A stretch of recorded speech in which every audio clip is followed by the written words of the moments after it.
Au nom du Père et du Fils et du Saint-Esprit, Amen. Mon Seigneur et mon Dieu, je crois fermement que tu es ici, que tu me vois, que tu m'entends. Je t'adore avec profonde révérence, je te demande pardon de mes péchés et la grâce de faire avec profit ce moment de prière. Ma Mère immaculée, Saint Joseph, mon Père et Seigneur, mon ange gardien, intercédez pour moi. Jésus, tu es ressuscité, et avec quelle joie nous ressentons encore à la fin de cette semaine, cette octave pascale, la nouvelle de ta résurrection. Nous pouvons nous remettre dans cet événement et ressentir comme tes apôtres l'ont fait.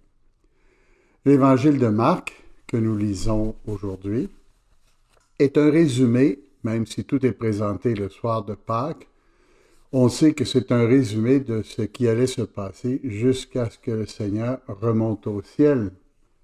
Ressuscité le matin, le premier jour de la semaine, Jésus apparut d'abord à Marie, Madeleine, de laquelle il avait expulsé 7 démons. Le Seigneur l'aime davantage parce que dans sa peine pour l'avoir offensé, elle en valait 7.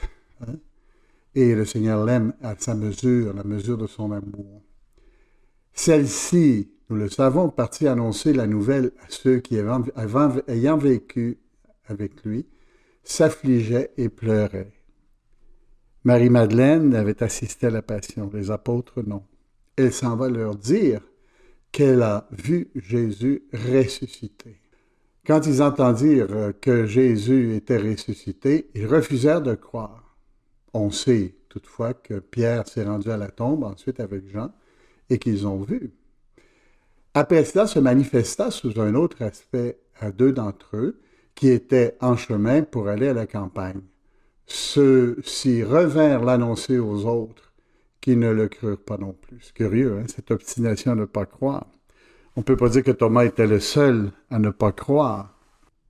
Enfin, il se manifesta aux 11 eux-mêmes pendant qu'ils étaient à table, leur reprocha leur manque de foi et la dureté de leur cœur, parce qu'ils n'avaient pas cru, ceux qui l'avaient contemplé ressuscité. Puis il leur dit, « Allez dans le monde entier, proclamez l'Évangile à toute la création. » Il y a dans cela 2 ou 3 aspects que nous pouvons souligner. On ne peut même pas douter en l'ayant devant lui. L'évidence de Jésus ressuscité fait qu'il est impossible de croire qu'il ne l'ait pas ressuscité. Le Seigneur a éprouvé leur foi aux apôtres, et ils hésitent encore à comprendre que le Christ est ressuscité, mais ils vont dans cette direction-là, graduellement. Avec la formation qu'ils recevront du Seigneur pendant 40 jours, ils seront éclairés et ils verront à travers le Saint-Esprit. C'est-à-dire que le manque de foi était passager.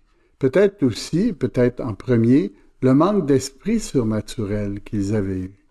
Mais, n'oublions pas, même si on n'insiste pas tellement là-dessus, toute la semaine de Pâques nous ramène à la joie de la résurrection. L'Évangile d'aujourd'hui, il fait plutôt une différence entre ceux qui ont aimé sans condition et ceux qui étaient prêts à aimer Jésus tant qu'il triomphait, les apôtres. Et là, le Seigneur leur dit, « Pourquoi avoir douté? Vous le saviez que j'allais triompher de la mort, je vous l'avais dit. » Mais il leur reproche le manque de foi.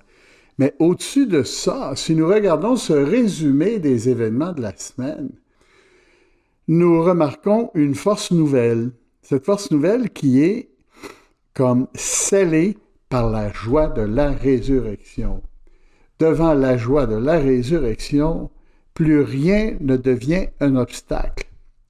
Évidemment, pendant un certain temps, surtout entre le temps où Jésus est parti au ciel et le jour où il se manifestera en envoyant l'Esprit Saint auprès des apôtres, il y a une période où les apôtres sont calmes, attendent le retour de l'Esprit Saint qui leur a été promis. Cette fois-ci, ils ne doutent pas.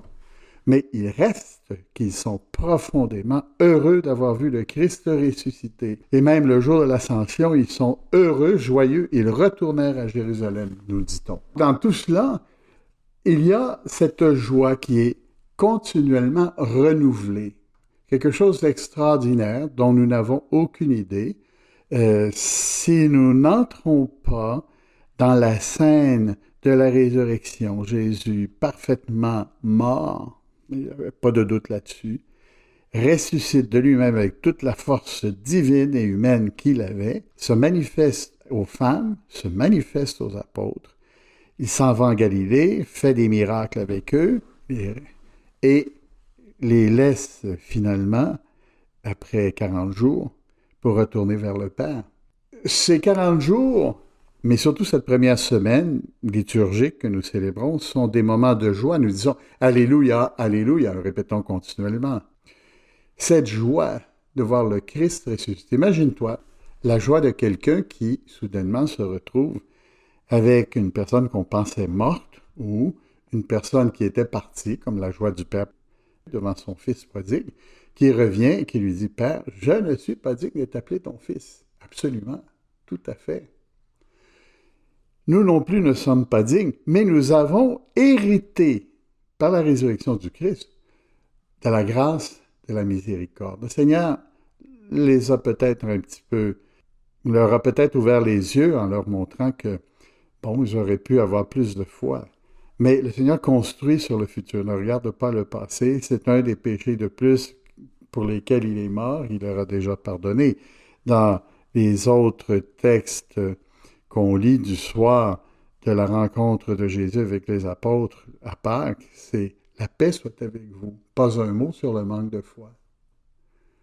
Mais ce qui nous frappe, c'est la joie de ceux qui savaient qu'il allait ressusciter, primo, la joie que nous avons de comprendre que le Christ est ressuscité pour nous aussi et que le Christ qui est ressuscité par lui-même l'a fait par ses propres forces, c'est un incitatif pour nous à savoir que le Christ est Dieu, tout comme il l'était pour les apôtres qui avaient constaté que non seulement il était le Messie, mais Dieu lui-même. Quel choix!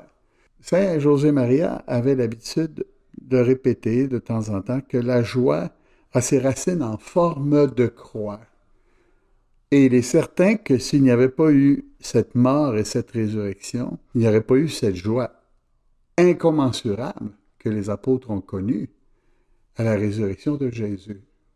Nous voulons donc aujourd'hui, mon frère, ma sœur, nous réjouir de cette joie, qui n'est pas la joie du chocolat et des lapins avec les grandes oreilles, puis tout ça, puis la joie des mottes de Pâques, du printemps, etc. Non. Hein? Nous nous réjouissons aujourd'hui parce que nous reconnaissons que pécheurs comme nous sommes, le Christ nous a sauvés et qu'il nous a donné tous les moyens pour revenir à lui. Vers toi, Seigneur, j'élève mon âme. Ceux qui t'espèrent ne seront pas déçus. Grande espérance et grande manifestation de joie partout dans l'Église. Nous ne pouvons pas être des chrétiens tristes, mon frère, ma sœur. Nous ne pouvons pas être tristes, jamais, parce que nous sommes toujours les fils de Dieu, ressuscités d'entre les morts, qui a partagé notre humanité avec nous et qui nous a apporté son salut.